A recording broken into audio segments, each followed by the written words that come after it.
नमस्कार साथियों, वेदांत क्लासेज के YouTube चैनल पर आपका हार्दिक स्वागत, अभिनंदन। विद्यार्थियों, आज हम 2 जनवरी 2024 से रिलेटेड जो भी करंट फैक्ट्स बनते हैं उसके ऊपर चर्चा करेंगे। तो आज का जो पहला फैक्ट है वो ये है कि हाल ही में केंद्र सरकार के द्वारा गठित 16वें वित्त आयोग का अध्यक्ष अरविंद पनगड़िया को बनाया गया। तो अरविंद पनगड़िया जी विद्यार्थियों क्या बन गए हैं? 16वें वित्त आयोग के अध्यक्ष बन गए हैं। इससे पहले मैं बता देता हूँ, 15वां जो वित्त आयोग था उनके जो अध्यक्ष थे वो एन के सिंह थे। कौन थे? एन के सिंह थे विद्यार्थियों। और 15वां वित्त आयोग का जो सवाल है वो कई बार बना था, तो अब जो आने वाले समय में है वो 16वें वित्त आयोग के सवाल बनने की पूरी संभावना रहेगी विद्यार्थियों, क्योंकि यहाँ से प्रश्न बनेगा, ये मान के चलिएगा आप। 16वें वित्त आयोग यानी फाइनेंस कमीशन, 15वें वित्त आयोग के अध्यक्ष कौन थे? एन के सिंह, ये बात मैं बता ही चुका हूँ। अरविंद पनगड़िया नीति आयोग के प्रथम उपाध्यक्ष भी रह चुके हैं। नीति आयोग का नाम आपने सुना ही है। इसको योजना आयोग की जगह पर 1 जनवरी 2015 को लेके आए थे। कब लेके आए थे? 1 जनवरी 2015 को योजना आयोग के स्थान पर लेके आए थे। और नीति आयोग के बारे में कई बार आपको डिटेल से पढ़ा चुका हूं। तो ये नीति आयोग के उपाध्यक्ष भी रह चुके हैं। इसके साथ ही ऋत्विक रंजनम पांडे को इस आयोग का सचिव बनाया गया है। तो सचिव किसको बनाया गया है? ऋत्विक रंजनम पांडे को बनाया गया है। और इसका आयोग का अध्यक्ष किसको बनाया गया है? अरविंद पनगड़िया को बनाया गया। वित्त आयोग का उल्लेख इंडियन कॉन्स्टिट्यूशन में मिलता है विद्यार्थियों, भारतीय जो संविधान है उसमें मिलता है। और उसका आर्टिकल है 280। कौन सा आर्टिकल है? 280 के तहत राष्ट्रपति के द्वारा इसका गठन किया जाता है। प्रथम वित्त आयोग की बात करें तो 1951 में वित्त आयोग अधिनियम 1951 के तहत इसकी स्थापना की गई थी। अगला फैक्ट है, हाल ही में मिली जानकारी के अनुसार भारत के प्रधानमंत्री नरेंद्र मोदी जी यूएई में स्थित यूएई की जो राजधानी आबू धाबी उसमें स्थित बीएपीएस हिंदू मंदिर का उद्घाटन करेंगे। विद्यार्थियों, ये जो यूनाइटेड अरब अमीरात है, जो मुस्लिम कंट्री है, इसमें इस टाइप का एक मंदिर बनाया जा रहा है विद्यार्थियों। तो इस मंदिर का उद्घाटन करने के लिए कौन जाएंगे? नरेंद्र मोदी जाएंगे विद्यार्थियों। और कब जाएंगे? 14 फरवरी 2024 को मोदी ने निमंत्रण को स्वीकार कर लिया है। इसका जो निर्माण किया जा रहा है बीएपीएस, ये स्वामी नारायण संस्था के द्वारा किया जा रहा है। और बीएपीएस प्रतिनिधित्व जो मंडल है उसने संयुक्त अरब अमीरात और मध्य पूर्व के साथ मोदी जी के नेतृत्व और उपलब्धियों की प्रशंसा भी की है। तो मोदी जी जाएंगे विद्यार्थी इसके उद्घाटन में। अब यूनाइटेड अरब अमीरात चर्चा में आ गया तो इसके बारे में जान लेते हैं। इसका पूरा देखो, शॉर्ट में तो यूएई बोलते हैं हम, और हिंदी में इसको संयुक्त अरब अमीरात बोलते हैं। ये मध्य पूर्व एशिया महाद्वीप में स्थित एक देश है। और फारस की खाड़ी के जो 7 शेख राज्यों को मिलाकर स्वतंत्र संयुक्त अरब अमीरात की स्थापना की गई थी। तो ये शेख राज्य कितने 7 शेख राज्य मिलकर संयुक्त अरब अमीरात बनता है। तो कौन कौन से हैं? आबू धाबी है, और शारजाह है, दुबई है, और अल है, कुवैन है, अजमान है, फज इराहा और रस अल खेमा, ये सब है। और इनकी जो राजधानी होती है वो होती है आबू धाबी। तो यूएई की कैपिटल कौन सी विद्यार्थियों? Abu Dhabi. और यहाँ के जो वर्तमान में प्रधानमंत्री मोहम्मद बिन राशिद अल मखतूम, यहाँ की जो मुद्रा है वो दिरहम है। उसका पूरा नाम क्या मिलता है? यूएई दिरहम। राष्ट्रपति की बात करें कि राष्ट्रपति कौन है, तो मोहम्मद बिन जायद अल नाहयान। राष्ट्रपति को विद्यार्थियों फेडरल नेशनल काउंसिल के नाम से जाना जाता है। और यहाँ की राजभाषा है अरबी। और मान्यता प्राप्त क्षेत्रीय भाषाएं जैसे कौन कौन सी? अंग्रेजी, उर्दू, फारसी, ये सब चलती है। यहाँ का सबसे बड़ा शहर कौन सा है? दुबई। कौन सा है? दुबई। और दुबई में आपको पता है आईसीसी का हेडक्वार्टर है। किसका? आईसीसी का, इंटरनेशनल क्रिकेट काउंसिल का हेडक्वार्टर है। हिंदी में बोलते हैं अंतरराष्ट्रीय क्रिकेट परिषद। तो विद्यार्थियों, आईसीसी के वर्तमान में चेयरपर्सन कौन है, अध्यक्ष कौन है? कमेंट करके जल्दी बता दो आप। अगला फैक्ट है कि हाल ही में भारतीय जनता पार्टी के जो अध्यक्ष हैं, यानी कि बीजेपी पार्टी के, कौन सी पार्टी के? बीजेपी पार्टी के जो अध्यक्ष है जेपी नड्डा, राष्ट्रीय अध्यक्ष है, इन्होंने श्रीलंका भारतीय तमिलों के योगदान का सम्मान करते हुए डाक टिकट जारी किया है विद्यार्थियों। तो इनका सम्मान करते हुए ये डाक टिकट जारी किया गया है। किसके द्वारा? जेपी नड्डा के द्वारा किया गया है विद्यार्थियों। और जेपी नड्डा किस पोस्ट पर है वर्तमान में? तो भारतीय जनता पार्टी के अध्यक्ष है, ये राष्ट्रीय अध्यक्ष है। कौन से अध्यक्ष है? राष्ट्रीय अध्यक्ष है। और विद्यार्थियों देखिए, ये डाक टिकट श्रीलंका के वृक्षारोपण उद्योग और बुनियादी ढांचे की स्थापना में उनकी महत्वपूर्ण भूमिका को मान्यता देता है। अंग्रेजों के द्वारा भेजे गए भारतीय मूल के तमिलों के आगमन को चिन्हित किया गया है इसमें। और भारत ने पड़ोसी प्रथम नीति के तहत आर्थिक संकट के दौरान भारत ने श्रीलंका को 4 अरब अमेरिकी डॉलर वित्तीय सहायता के रूप में भी की थी विद्यार्थियों। जब क्योंकि इसमें श्रीलंका में भी आर्थिक संकट आ रखा है, बीच में ठीक हो गई थी कंडीशन, लेकिन वापस अभी खराब हो गई है, क्योंकि ज्यादातर इसका जो आर्थिक स्थिति है वो पर्यटन के ऊपर डिपेंड करती है विद्यार्थियों, क्योंकि ज्यादा भारत की तरह इतना ज्यादा स्रोत नहीं है उसके पास। अगला है कि हाल ही में प्रधानमंत्री मोदी ने भारतीय नौसेना के भीतर रैंकों के नाम बदलने की घोषणा की। तो अब जो रैंक है विद्यार्थियों, उनके नाम चेंज हो जाएंगे किसमें? भारतीय नौसेना में। ये घोषणा किसके द्वारा की गई है? प्रधानमंत्री नरेंद्र मोदी जी के द्वारा की गई। साथ ही में मोदी जी ने एडमिरल एपालेट के लिए एक नए डिजाइन के अनावरण किया है। उन्होंने कहा कि छत्रपति शिवाजी महाराज की विरासत अब नौसेना अधिकारियों के द्वारा पहने जाने वाले एपालेट में दिखाई देगी। जो होते हैं ना बैचेज वगैरह वो पहनते हैं, उनमें दिखाई देगी, ध्यान रखना।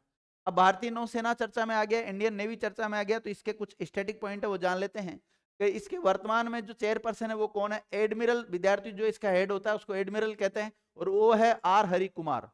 और भारतीय नौसेना दिवस कब मनाया जाता है? तो प्रतिवर्ष 4 दिसंबर को मनाया जाता है। अभी मनाया गया 1 महीना पहले 4 दिसंबर को, ध्यान रखना। और भारतीय नौसेना विश्व की 7वीं सबसे बड़ी नौसेना है। तो विश्व की जितनी भी नौसेनाएं हैं उसमें भारत की नौसेना का नंबर कौन सा आता है? 7वां नंबर आता है। इसका हेडक्वार्टर नई दिल्ली में है और इसका आदर्श वाक्य है सम नो वरुण। क्या है? सम नो वरुण। और नए वाइस चीफ ऑफ नेवी को स्टाफ कौन बने हैं? वाइस एडमिरल दिनेश त्रिपाठी है, उप प्रमुख तरुण सोबती है। नोट, भारतीय नौसेना का जनक 17वीं शताब्दी में मराठा छत्रपति शिवाजी भोंसले महाराज को माना जाता है। और इतिहास में देखें सबसे पहले नौसेना किसके पास मिलती है? तो चोल वंश के पास मिलती है विद्यार्थियों। अगला है कि हाल ही में टाटा पावर ने राजस्थान ट्रांसमिशन परियोजना की बोली जीती। तो विद्यार्थियों, राजस्थान ट्रांसमिशन परियोजना पर बोली लगी थी, उसमें जो जीत किसने लिए, बोली को किसने हासिल कर लिया है? तो टाटा पावर ने। किसने? टाटा पावर ने इसको हासिल कर लिया है। और पावर फाइनेंस कॉरपोरेशन कंसल्टिंग के द्वारा एक विशेष परियोजना वाहन बीकानेर 3 से निमराना 2 ट्रांसमिशन परियोजना के लिए बोली में टाटा पावर विजय रही है विद्यार्थियों। इसमें अनुमानित जो लागत बताई जा रही है वो 1544 करोड़ बताई जा रही है। और इसका जो कार्यकाल रहने वाला है वो 35 वर्ष रहने वाला है। कितना रहने वाला है? 35 वर्ष। बाकी आप सारे जो फैक्ट है इनका स्क्रीनशॉट ले सकते हैं। मैं साइड में हट जाता हूँ एक बार। बाकी इतना जो इंपॉर्टेंट है वो सारी बात मैंने आपको बता दी। आगे देखिए, हाल ही में जो झारखंड की सरकार ने आदिवासियों और दलितों के लिए वृद्धावस्था पेंशन की अर्हता आयु घटाकर 50 वर्ष कर दी। विद्यार्थियों, पहले ये 60 वर्ष हुआ करती थी, 60 वर्ष से घटाकर कितनी कर दी? 50 वर्ष कर दी। हालांकि देखिए जो थंबनेल है इसमें भी दिखाई दे रहा है हेमंत सोरेन का बड़ा ऐलान। अब झारखंड में 60 साल की 60 साल नहीं 50 की उम्र में ही मिलेगा वृद्धावस्था पेंशन। ये सारी बात इसमें लिखी हुई है। घोषणा किसने की है?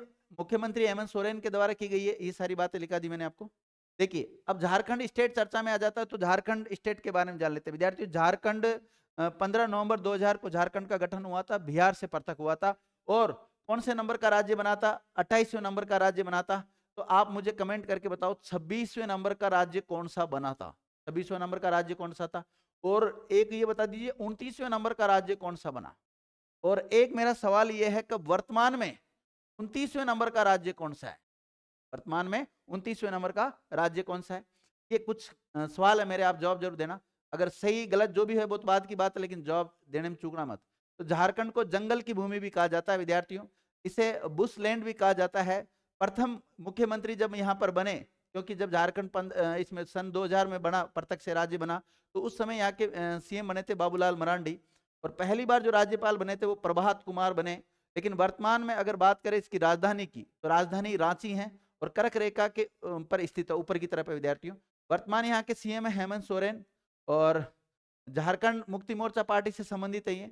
वर्तमान में यहाँ के राज्यपाल कौन है? सीपी राधाकृष्णन है। लोकसभा सीट यहाँ से 14 जाती है, राज्यसभा सीट 6 जाती है। यहाँ से कितनी है?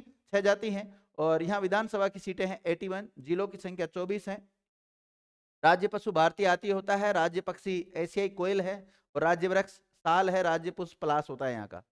आगे देखिए, ये सीमा किस किस के साथ लगाता है? तो बिहार, यूपी, छत्तीसगढ़, उड़ीसा, पश्चिम बंगाल के साथ सीमा लगाता है। और इसका जो वाहन अक्षर होता है वो जे होता है। यहाँ की प्रमुख झीलों की बात करें तो वो हजारीबाग झील है, राजा तालाब है, तोप टांची झील है। अगर नेशनल पार्क की बात करें, नेशनल पार्क कौन कौन से? तो बेतला नेशनल पार्क है, पलामू वन्यजीव अभ्यारण्य है, हजारीबाग राष्ट्रीय उद्यान है। लोक नृत्य कौन कौन से हैं? तो संताल, झूमर, पाइका, फगुआ, छाऊ, भजा, सरूल, ये सब है। चर्चित स्थल कौन कौन से हैं यहाँ? वैद्यनाथ मंदिर है, जमशेदपुर है, रांची है। यहाँ का जो विधानमंडल है वो एक सदनात्मक है। कैसा है? एक सदनात्मक है।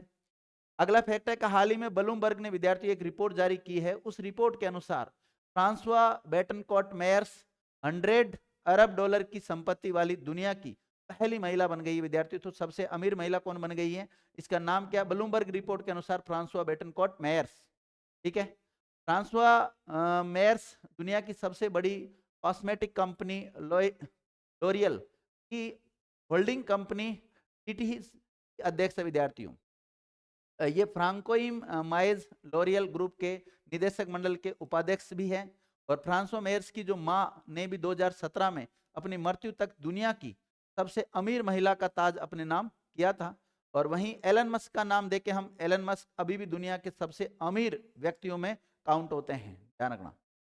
अगला है आज का प्रश्न कि हाल ही में प्रधानमंत्री ने उज्ज्वला योजना, इसका पूरा नाम है विद्यार्थियों पीएम उज्ज्वला योजना है, प्रधानमंत्री उज्ज्वला योजना के तहत 10 करोड़वीं जो लाभार्थी है उसका नाम क्या है, मीरा मांझी, उसके घर पहुंच गए। तो अभी 10 करोड़वीं नंबर की, 10वें करोड़ की नंबर की जो महिला बनी है वो कौन सी बन गई, आपको नाम याद रखना है, मीरा मांझी। और इसी के घर पर पहुंच गए हैं मोदी जी, जाके देखो चाय पी रहे हैं वहां पर, है ना।